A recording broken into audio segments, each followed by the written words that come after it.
他出生贫寒，却凭借勇猛和智慧，从一名小兵成长为帝王。他光复汉室江山，让沉沦的华夏再度焕发生机，东晋政权则随之落下了帷幕。本期视频，我们就一起走进刘裕的成长史及东晋王朝覆灭。363年，刘裕出生于晋陵郡丹徒县的京口里，即今天镇江市京口区，是汉高祖刘邦弟弟楚王刘交的22世孙。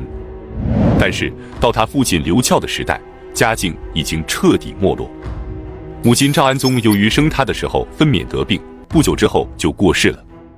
父亲没有能力给他请奶妈，准备将他抛弃，幸亏刘怀敬的母亲伸出援手，刘裕才活了下来。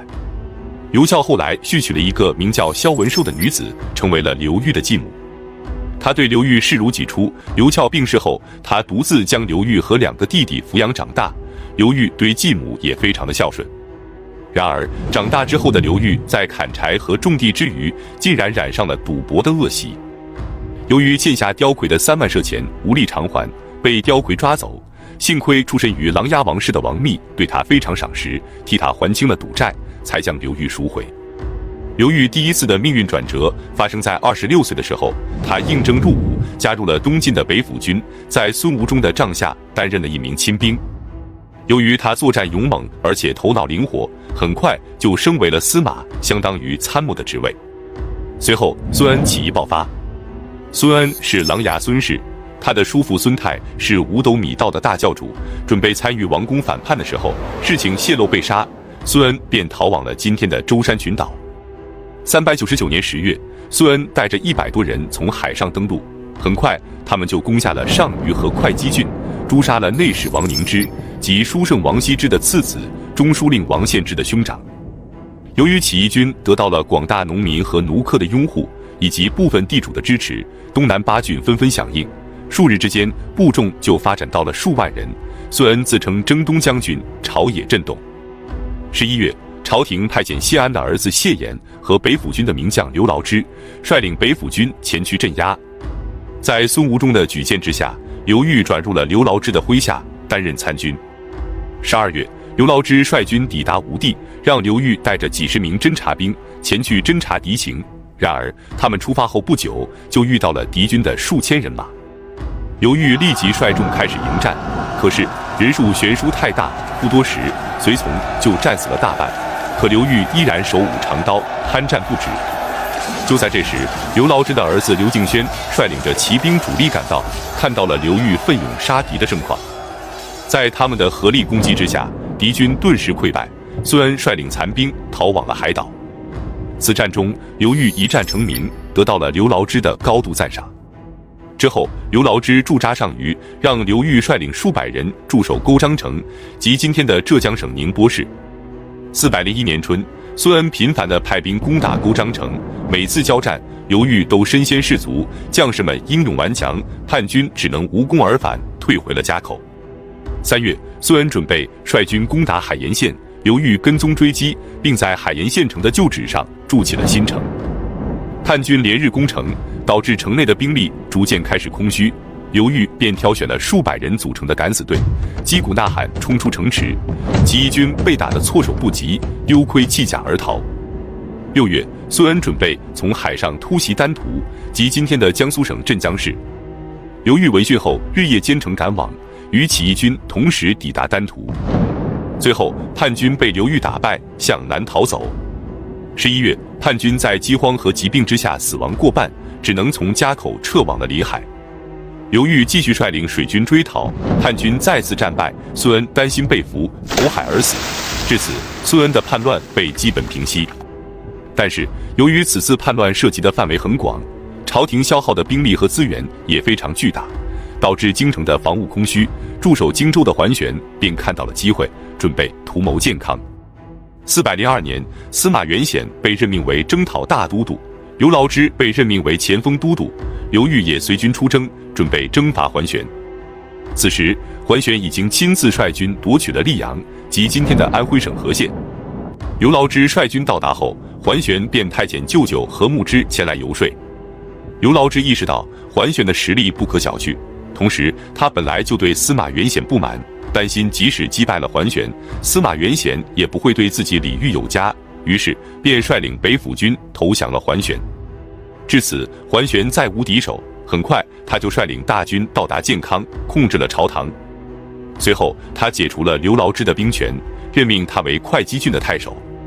刘牢之后悔莫及，准备起兵反叛，但得不到北府军将领们的支持，只能向北逃往广陵，在前往的途中自杀而亡。刘裕作为刘牢之的属下，也跟随北府军的将领们投降了桓玄，被任命为中兵参军。同年，五斗米道死灰复燃，孙恩的妹夫卢循被众人推举为主，率领残部攻占了永嘉和晋安等地。402年5月，桓玄派遣刘裕率军讨伐卢循，双方在东阳即今天浙江金华展开激战，卢循战败而逃，刘裕趁胜追击，一直追到晋安，卢循渡海南逃，刘裕被加封为彭城内史。403年12月，桓玄的野心终于暴露了，他威逼晋安帝禅位于他，桓楚政权建立。为了消除隐患，他大力绞杀北府军，准备彻底将其瓦解。刘裕便暗中联络北府军的将领们，准备伺机反攻。404年2月，刘裕以打猎为名，聚集北府军的残余将士1700余人，在京口起义，各地纷纷响应。桓玄派遣吴辅之和黄甫夫率领精兵前去抵抗，结果均被刘裕打败之后斩杀。3月，刘裕进攻富州，由于桓玄的守军大多都是北府军出身，得知刘裕率军前来后，完全没有了斗志，纷纷败退而逃，或举兵倒戈。桓玄只能弃城而逃，前往了荆州，而且还带走了晋安帝司马德宗。刘裕便率军进驻了石头城。4月，他奉迎司马尊为大将军，主持朝政。桓玄回到荆州后，重新招募军士，挟持着晋安帝沿着长江东下，准备再次出征。到达征戎州的时候，遭遇了刘毅等人的大军，桓玄战败后逃回了江陵。然后他准备向西逃往蜀地，却被益州都护冯谦给斩杀了。405年正月，刘毅等人收复江陵，并且迎回了晋安帝，桓氏之乱结束。此时，刘裕已经成为了朝廷重臣，晋安帝为了褒奖他的功绩，任命他为都督16州诸军事。407年12月，刘裕听从幕僚的劝言，入朝开始辅政，掌管了朝政大权。410年2月，刘裕亲率大军攻灭南燕，南燕灭亡后，刘裕准备光复中原。然而就在这时，逃到广州的卢循再次起兵叛乱，刘裕不得已只能被迫还军。5月，卢循在桑洛州打败刘毅，然后趁胜东下，率领10余万大军向建康挺进。而建康的守军只有数千人，加上刘裕带回的少量精兵，主力大军还在路上。大臣们非常的惊慌，建议刘裕带着晋安帝前往广陵避敌，但刘裕坚决不从，决心以死守卫社稷。他临时招募兵众，亲自率军驻扎在石头城，等待着敌军。卢循的大军到达后，刘裕立即率军出击，结果卢循战败，率领着数万兵马逃往了丹阳郡。一直到7月份，卢循发起的攻势屡屡失败，而且由于抢掠不到物资，准备退回江州的浔阳。刘裕得知后，立即派兵尾随，同时派遣孙处率领3000人从海上奔袭卢循的大本营番禺。10月，他亲率大军沿着水路追击卢循，双方在长江之上展开激战，最终叛军惨败，卢循等人逃回了浔阳，准备撤往豫章郡，并在左里设栅防守。刘裕率军到达后，立即下令攻击，卢循再次战败，乘船逃回了番禺，结果却被孙处击败，逃往龙边后又被胶州刺史杜会度击败，投水自尽而亡。至此，卢循之乱彻底平息，朝廷任命刘毅为荆州刺史。然而刘毅却伺机扩充自己的势力，准备起兵反叛。刘裕亲自率领大军讨伐，叛军的将士们得知刘裕前来，纷纷开始逃散。刘毅从北门出城后自缢身亡。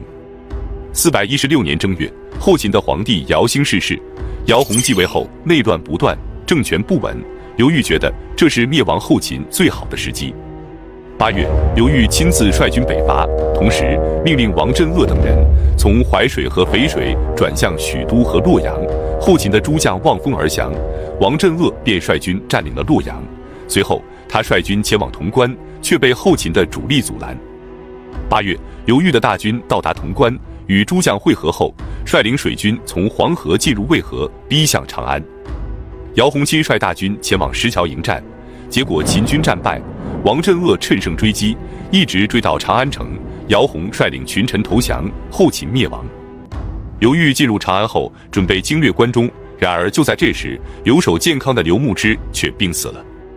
刘裕只能留下12岁的儿子刘义珍，以及王镇恶和沈田子等人固守长安，他自己则率军返回了健康。胡夏的赫连勃勃得知后，立即率军南下，切断了青泥的道路，然后率领大军进攻长安。然而就在这时，留守长安的晋朝文武官员却发生了内讧，沈田子杀害了王镇恶，王修杀死了沈田子，刘义珍则杀死了王修。刘裕得知消息后，觉得长安必然陷落，连忙命令刘义珍返回。刘义珍便和将士们大肆抢掠财宝和美女，然后率军南逃，赫连勃勃便进驻了长安。418年，刘裕被任命为相国，并以10个郡的10邑建立宋国，被封为宋公。4年10月，他晋爵为宋王，10邑增加至20个郡。420年6月，刘裕代晋称帝，改国号为宋，史称南朝宋，东晋王朝灭亡，南北朝的时代正式开启。本期视频就到这里，感谢观看，下期再见。